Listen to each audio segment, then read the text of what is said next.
Hello dear student, this is Suman Dutta. তো আজকে present হলাম নতুন একটা ভিডিও নিয়ে। আজকে থাকছে ত্রিপুরা ক্লাস 6-এর জন্য আরেকটা গুরুত্বপূর্ণ অঙ্ক। তো সেই অঙ্কটা হচ্ছে কি পেজ নাম্বার 57 থেকে। তোমরা পেজ নাম্বার 57 থেকে আজকে যে অঙ্কগুলো দেব সেই অঙ্কগুলো তোমরা অবশ্যই ভালো করে দেখে নেবে। আর এখানে 1, 2, 3 এই তিনটা অঙ্ক আমি তোমাদেরকে অন্য একদিন করে দেবো, কারণ এটা আমার কাছে বেশি একটা ইম্পর্টেন্ট লাগেনি, তার জন্য আমি এখানে লিখিনি। তো এখানে 1, 2, 3 করে দেবো, আর এই যে 5 নাম্বারটা আছে এটা তোমরা নিজের মতো করে করবে, ঠিক আছে?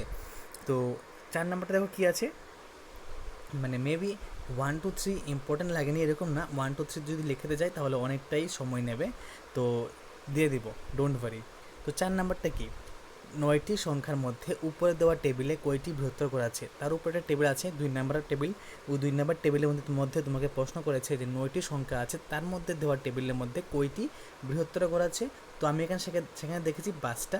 তো তোমাদের যদি পরীক্ষায় আসে তোমরাও লাগবে 5টা। ওকে, সংখ্যার পুনরাবৃত্তি না করে তুমি কি একটি বৃহত্তর ঘরের টেবিলকে এমনভাবে পূর্ণ করতে পারো যাতে তাতে কোনো বৃহত্তর ঘর থাকবে না? কেন বা কেন নয়? তো উত্তরটা হলো না। সংখ্যার পুনরাবৃত্তি না করে আমি একটি বৃহত্তর ঘরের টেবিল এমনভাবে পূরণ করতে পারবো না যে তাতে বৃহত্তর ঘর থাকবে না, কারণ বৃহত্তম ঘর বানানোর জন্য একটা সংখ্যা সবসময় বড় হবে বাকি সংখ্যাগুলি থেকে, ঠিক আছে? তো এখানে অঙ্ক বোঝার মতো কিছু নেই, সবগুলো শেখার মতন, মানে শিখে নেবে এগুলো। যে ঘরে টেবিলে বৃহত্তম সংখ্যাটি আছে সেটি কি সবসময় বৃহত্তর ঘর হবে? যে ঘরে টেবিলে ক্ষুদ্রতম সংখ্যা আছে সেটি কি সবসময় সেটি কি একটি বৃহত্তর ঘর হতে পারে? কেন বা কেন নয় ব্যাখ্যা করো। হ্যাঁ, যে ঘরের টেবিলের বৃহত্তম সংখ্যাটি আছে সেটি সবসময় বৃহত্তর হতে হতে হবে বা গড় হবে, ঠিক আছে, মানে বৃহত্তম গড় হবে। আর যে ঘরে টেবিলের ক্ষুদ্রতম সংখ্যাটি আছে যেটি বৃহত্তর গড় হতে পারে না, কারণ ক্ষুদ্রতম সংখ্যাটি সকলের থেকে ছোট, ঠিক আছে?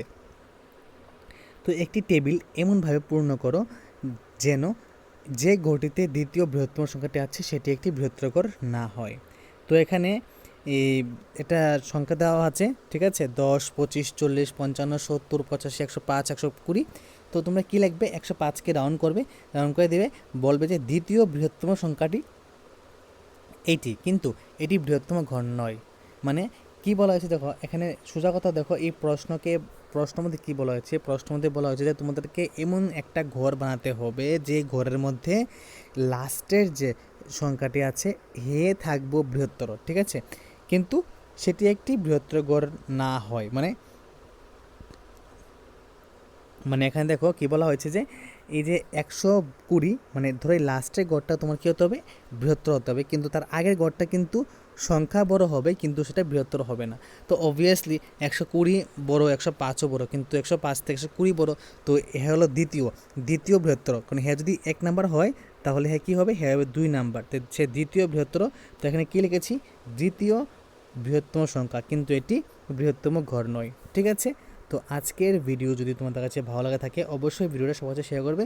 তো দেখা হচ্ছে একটা গুরুত্বপূর্ণ ভিডিওতে, এবং প্রথম থেকে শেষ শব্দ দেখার জন্য তোমাকে অসংখ্য ধন্যবাদ।